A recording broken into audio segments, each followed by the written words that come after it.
સ્થિતિ થાય. એક મંત્રી હતો રાજાનો, અને એમાં બરાબર રાજાનો 15 વર્ષનો એક દીકરો ગુજરી ગયો, અને મંત્રીના મોઢામાંથી નીકળ્યું, ભગવાનની મોટી કૃપા થઈ.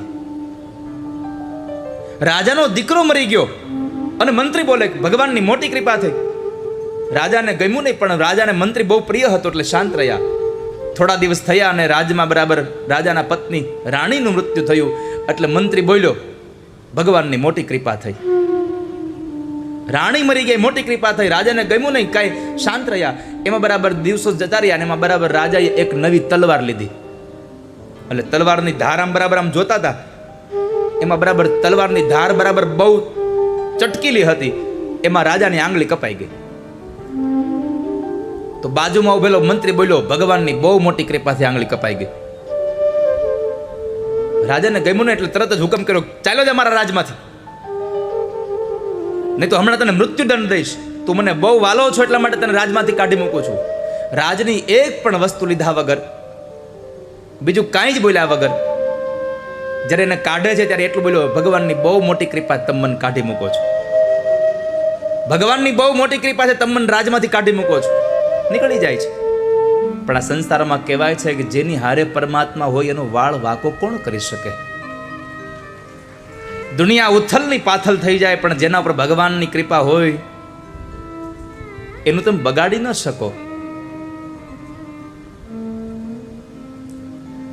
જેને પ્રભુની કૃપા હોય. અને આ સંસારમાં મેં કહ્યું છે તમને કે તમારા જીવનમાં જે સ્થિતિ આવે ને એ સ્થિતિ સારી છે, આવો સ્વીકાર કરજો. પ્રભુની બહુ મોટી કૃપા છે, આવું સમજજો. કારણ જે પણ થઈ રહ્યું છે એમાં પ્રભુ તમારું સારું જ કરતા હશે. જે થઈ રહ્યું છે, કોઈ સાથે સંબંધ જોડાઈ જાય તોય ભગવાનની કૃપા સમજવી. ક્યારેક આપણો કોઈ વાંક વગર કોઈ હારેનો સંબંધ તૂટી જાય તોય પરમાત્માની કૃપા સમજવી. કારણ જો જોડાયેલા રહેતા હોત તો કદાચ તમારે વધારે નુકસાન જવાનું હતું, એટલા માટે પરમાત્માએ તમને ત્યાંથી તોડી નાખ્યા છે. આ યાદ રાખજો. સમય વ્યતીત થયો. રાજા બરાબર પોતાના બીજા સૈનિકોને સાથે લઈ અને જંગલમાં શિકાર માટે જાય છે. એમાં બરાબર એક શિકારની પાછળ રાજાનો તેજ ઘોડો દોડતો હતો. બાકીની સેના પાછળ રહી ગઈ. અને એમાં બરાબર ડાકુઓનો એક સંઘ ન્યા રહેતો હતો. એમાં એની ઘરે યજ્ઞ હતો, અને ન્યા પુરોહિતોએ કીધું કે એક માણસની બલિ ચડાવવી પડશે. રાજાને ડાકુ પકડીને લઈ આવ્યા. એટલે પુરોહિતે પ્રશ્ન કર્યો કે ભાઈ તારો દીકરો છે? તો કે મારો દીકરો મરી ગયો છે. એટલે પુરોહિતે કીધું આ તો જળેલા હૃદયનો માણસ છે, આનું હૃદય બળેલું છે, દીકરો મરી ગયો એટલે દુઃખી થયેલો હોય. બીજું પૂછ્યું તારા પત્ની છે? તો કે મારા પત્ની મરી ગયા છે, કે આ તો અડધું અંગ મરી ગયેલું છે, પણ કદાચ આ મરવાના વાટે ખોટું બોલતો હોય. એમાં એક પુરોહિતની નજર ગઈ, આંગળી કપાઈ ગયેલી હતી. એટલે પુરોહિતે કીધું કે ભાઈ આની બલિ નહીં ચડાવાય. કેમ? તો કહે છે એની આંગળી કપાઈ ગયેલી છે, અને અંગ ભંગ થયું હોય એવો માણસ બલિમાં ન ચાલે. અંજાવા દો. રાજા ઘરે આવ્યો. ઘરે આવીને પહેલા વેલા એને અન્ન અને જળનો ત્યાગ કર્યો. જ્યાં સુધી મારો મંત્રી મને ન મળી જાય ત્યાં સુધી હું અન્નજળ મોઢામાં નહીં મૂકું. હવે અન્નજળ મોઢામાં ન મૂક્યું. મંત્રીને બોલાવે છે. મંત્રી આવે છે. મંત્રીને કીધું મારો દીકરો મરી ગયો. તું બોલ્યો મારા પત્ની મરી ગયા. તું બોલ્યો ભગવાનની મોટી કૃપા. મારી આંગળી કપાઈ ગઈ. તું ભગવાનની કૃપા બોલ્યો. સારું થયું. તારા હિસાબે બરાબર ભગવાનની કૃપા. જો મારી આંગળી કપાયેલી ન હોત તો આજ મારું ગળું કપાઈ ગયું હોત. પણ આ બધી વાત તો બરાબર, પણ તને મેં રાજમાંથી કાઢી મૂક્યો તોય તું એમ બોલ્યો કે ભગવાનની મોટી કૃપા તમે મને કાઢી મૂકો છો. એમાં તારો શું ભાવ હતો એ તો કે? તો કહે છે મહારાજ તમને તો ખબર છે કે તમારો જે ઘોડો છે એ જેટલો તેજ છે એટલો જ મારો ઘોડો તેજ છે. જો તમે જંગલમાં શિકાર કરવા ગયા ત્યારે મને હારે લઈ ગયા હોત, અને હારે લઈ ગયા અને તેથી તમારી આંગળી કપાઈ ગયેલી હતી, પણ મારું તો એકે અંગ કપાયેલું નહોતું, તો મને તો ગળું કાપી જ નાખત. આ તો તમે મને કાઢી મૂકો એટલે હું બચી ગયો. ભગવાનની કૃપા છે. આ બધી ભગવાનની કૃપા છે વાલા. તો જેની હારે ભગવાન હોય એનું વાળે વાકો ન થાય. તો પરમાત્મા 5 પાંડવોને જે જગ્યાએ સુવાનું હતું ત્યાંથી લઈને નીકળી જાય છે. એની જગ્યાએ દ્રૌપદીના 5 દીકરાઓ સૂઈ ગયા છે. અને અશ્વત્થામાં અડધી રાતે આવી અને ખડગ લઈ અને અશ્વત્થામાં 5 પાંડવો સૂતા છે એમ જાણી અને મસ્તક ઉતાર્યા અને મસ્તક લઈને દુર્યોધન પાસે જાય છે. પણ જ્યારે ખબર પડી કે પાંડવોના નહીં દ્રૌપદીના 5 દીકરાઓના મસ્તક છે, ત્યારે અશ્વત્થામાને પછતાવા સિવાય કાંઈ ન મળ્યું. એટલે કહેવું ગમે છે, વચન દિયા સોચા નહીં હોગા ક્યા પરિણામ, સોચ સમજ કર કીજીએ જીવન મેં હર કામ. જિંદગીમાં 2 વાક્યો લખી રાખજો જિંદગીની નોટમાં. એક, તમે જ્યારે બહુ આનંદમાં હોવ ને, બહુ અતિશય આનંદમાં હોવ, ત્યારે કોઈ દિવસ કોઈને વચન ન આપી દેવું. અતિશય આનંદમાં હોવ ત્યારે કોઈને વચન ન આપી દેવું, અને અતિશય ક્રોધમાં હોવ ત્યારે કોઈ વાતનો નિર્ણય ન કરી લેવો કોઈ દિવસ. આ 2 વાત જિંદગીની નોટમાં લખી રાખજો. કારણ અતિશય આનંદમાં આપેલું વચન અને અતિશય ક્રોધમાં કરેલો નિર્ણય તમને જિંદગીભરનો પછતાવો આપી જવાની સંભાવના ધરાવે છે. માટે ક્યારેય પણ આનંદમાં કોઈને વચન ન આપશો અને ક્રોધમાં ક્યારેય કોઈ નિર્ણય ન કરી લેશો. અહીંયા અશ્વત્થામાને પછતાવો થયો કે મારો નિર્ણય ખોટો પડ્યો. આજે મારા નિર્ણયથી હું દુઃખી થયો. પછી તો દ્રૌપદીજી રડે છે, કુંતા રડે છે. ભગવાન અર્જુનને લઈને આવે છે અને અર્જુન પ્રતિજ્ઞાબદ્ધ બન્યા. અને એ અર્જુન જ્યારે અશ્વત્થામાને પકડવા જાય, અશ્વત્થામાને પશુની જેમ બાંધીને લઈ આવે અને દ્રૌપદીને કહ્યું કે લે આ તારા 5 દીકરાઓનો હત્યારો, 5 દીકરાઓનો હત્યારો લઈને આવ્યો છું. ત્યારે રડતી રડતી દ્રૌપદી આંખ ઊંચી કરે જોયું ત્યાં તો અશ્વત્થામા તો જે 5 દીકરાના હત્યારાને મારવા માંડે જે માં, એના બદલે દ્રૌપદી 2 હાથ જોડીને એટલું જ કહ્યું, મુચ્ચતામ મુચ્ચતામ એષ બ્રાહ્મણો નિતરામ ગુરુ. છોડી દો, તમે કોને લાવ્યા છો? મને કહો તમે. આજ દ્રૌપદીને યાદ કરીએ છીએ એનું મેન કારણ આ છે કે દ્રૌપદીમાં ધૈર્ય હતું, ધીરજ હતી. આપણા દીકરાને પડોશીએ ખાલી હાથ પકડીને ઝંઝણાવ્યો હોય ને તો આપણે એની ઘરે જઈને ન બોલવાના શબ્દો બોલી આવીએ છીએ. અહીંયા દ્રૌપદીના 5 દીકરાઓને મારી નાખ્યા હતા, ધડ પડ્યા હતા, મસ્તક વિહોણા, અને એ હત્યારાને લઈને આવે છે. અને બ્રાહ્મણનો દીકરો હતો એ જોયું તો એ દીકરાઓના હત્યારાને એને પગે લાગીને કીધું છે પોતાના પતિને, મુચ્ચતામ મુચ્ચતામ, અને છોડી દો. આ બ્રાહ્મણ છે, બ્રાહ્મણ અપમાનને પાત્ર નથી, અને છોડી દો તમે. ભાગવતમાં લખ્યું છે, બ્રહ્મ બંધુર્ન હંતવ્ય આતતાઈ વધારણવ. બ્રાહ્મણ હોય અને એને કોઈ ભૂલ કરી હોય તો એને ક્યારેય મારવો નહીં, એને જવા દેવો. અહીંયા કહ્યું જવા દો તમે, આને મારશો નહીં, બ્રહ્મ હત્યાનું પાપ ન કરો. અર્જુને ભગવાન કૃષ્ણને પૂછ્યું, પ્રભુ શું કરું? અને ત્યારે કીધું કે આ સંસારમાં આબરૂદાર માણસને મૃત્યુનો ડર ન હોય, એની આબરૂનો ડર હોય છે. આબરૂવાળો માણા હોય ને એનું મરણ આવી જાય એનું દુઃખ ન હોય, પણ આબરૂદાર માણસને એની આબરૂ વહી જાય ને એનું બહુ ડર હોય ને. એક કામ કરો, એની આબરૂ કાઢો, એનું અપમાન કરી નાખો જાહેરમાં, પછી જીવશે પણ મર્યા જેવું. અને અશ્વત્થામાનું અપમાન કરીને કાઢી મૂકે છે. અને કહેવાય છે કે પણ આ સંસારમાં બધાયને મૂકી દેવાય, નાક વગરના મુકાય નહીં કોઈ દી. જેને શરમ જેવું કાંઈ હોય નહીં ને એને છોડાય નહીં. કેમ? એને ટોપરાનો વાટકો ગમે તે કોળાય પાણી વગરનો, ગમે એટલી વખત એનું નાક વાઢો, ગમે એટલી વખત તમે અપમાન કરો, પણ જેને શરમ જેવું કાંઈ હોય ને એને કાંઈ લાગે વળગે નહીં.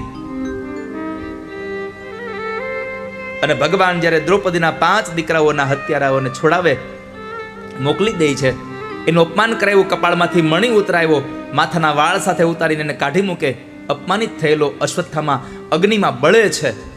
અને આ બાજુ ભગવાને દ્રૌપદીના 5 દીકરાઓને અગ્નિ સંસ્કાર કરી અને ભગવાન જ્યાં દ્વારિકા જવાની તૈયારી કરે એ સમયે એક સ્ત્રી આવી ભગવાનમાં પરમાત્માના પગ પકડી અને એની પ્રાર્થના કરી એટલું કહે, પાહી પાહી મહા યોગિન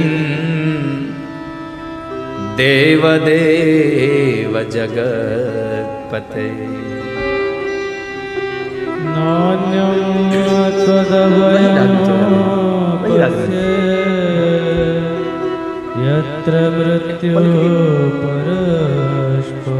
પાહી પાહી મહાયોગીન દેવ દેવ જગતપતે. નાન્યમ ભયમ ત્વદ ભયમ પશ્ય યત્ર મૃત્યુ પરસ્પર.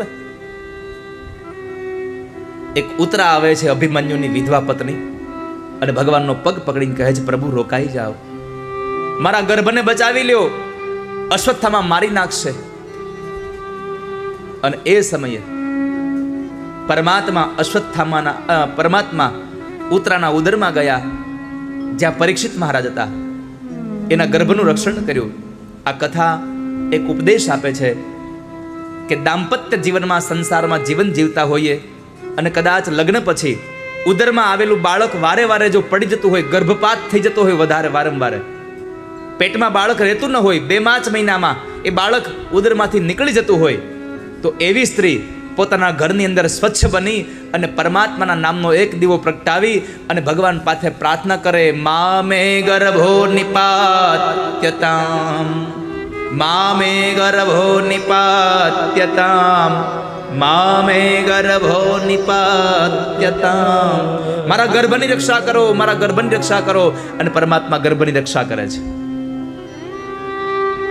ગર્ભનું રક્ષણ કરે ભગવાન. પરમાત્મા ઉતરાના ઉદરમાં ગયા, અને ઉદરમાં ગયા એટલે ભગવાનને વિચાર આવ્યો કે હું તો આનો નાનો ભાઈ થયો, એટલે મોટા ભાઈની રક્ષા કરવી મારા નાના ભાઈની ફરજ છે. કારણ એક માના ઉદરમાં 2 વ્યક્તિ હોય, 2 ભાઈ કહેવાય. તો પરીક્ષિત તો મારી પહેલા આવી ગયા હતા, એટલે હું પછી આવ્યો, એટલે હું એનો નાનો ભાઈ કહેવાઉં, અને નાના ભાઈ તરીકે મારી ફરજ છે મારી રક્ષા કરવી, એનું રક્ષણ કરવું.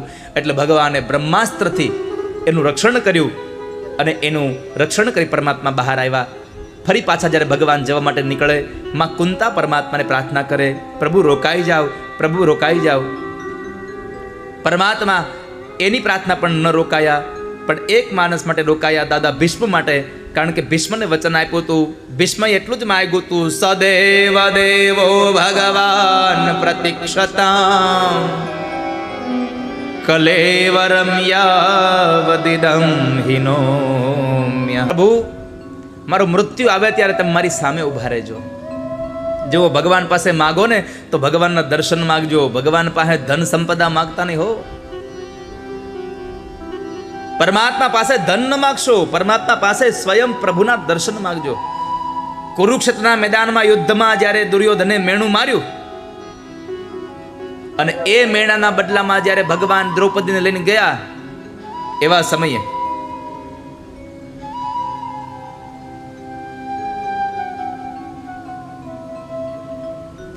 એવા દિવસે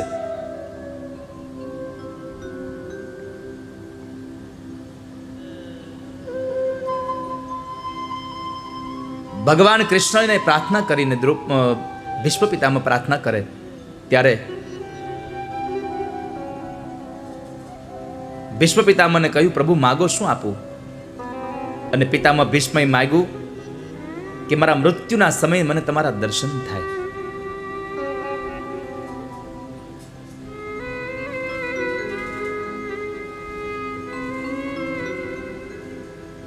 મારા મૃત્યુના સમયે મને તમારા ચતુર્ભુજ દર્શન થાય. એટલે આજ ભગવાન રોકાયા, અને એ પરમાત્મા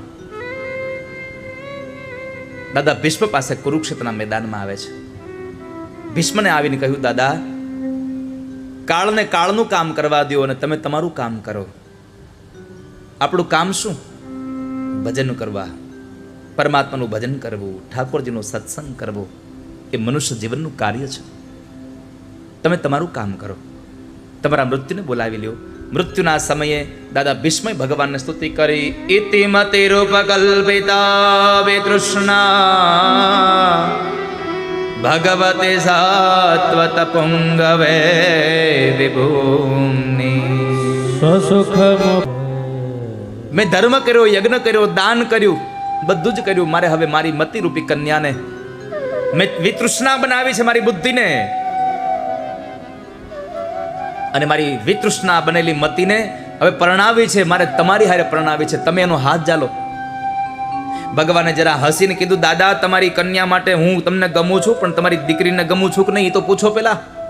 મા બાપને મૂર્તિઓ ગમી જાય, પણ મૂર્તિઓ દીકરીને તો ગમવો જોઈએ ને. દીકરીને પૂછો, આ વરાજમ તે હું જોયું? દીકરી કન્યા જ્યારે મૂર્તિઓ નક્કી કરે તો હું જોવે? કન્યા વરયતે રૂપમ કન્યા રૂપ જોવે કે મારો ઘરવાળો હેન્ડસમ હોવો જોઈએ. કન્યા વરયતે રૂપમ માતા શ્રુતમ માતા વિત્તમ. માં પૈસા જોવે કે છોકરાવાળા પૈસાવાળા છે કે નહીં. મારી દીકરી શાકભાજી લેવા રિક્ષામાં જાહે કે એક્ટિવા લઈને જાહે? પૈસાવાળા છે ને. માતા વિત્તમ પિતા શ્રુતમ. પિતા એમ જોવે કે વરાજામાં કંઈક છે દિવેલ જેવું, હાંજ પડે 100 રૂપિયા લઈ આવે એમ છે કે નહીં. બાંધવા કુલમિચ્છતિ. કન્યાના ભાઈ અને બેન હોય એના પરિવારના લોકોને જોતા હોય કુટુંબ કેવું છે. અને આડોશી પાડોશી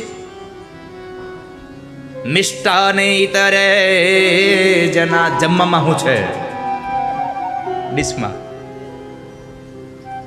આપણે લગ્નમાં જઈએ, માંડવો ક્યાં છે એ પછી જોઈએ, રસોડું કઈ બાજુ છે, પેલું ધ્યાન ત્યાં હોય આપણું. મિષ્ટાને ઇતરે જના. ભગવાને પૂછ્યું કે તમારી મતિરૂપી કન્યા માટે હું તમને ગમું છું, તમારી દીકરીને ગમું છું કે નહીં એ તો પૂછો. અને ત્યારે દાદા ભીષ્મ કહે તમે કેમ ન ગમો. ત્રિભુવન ગમનમ તમાલ વર્ણમ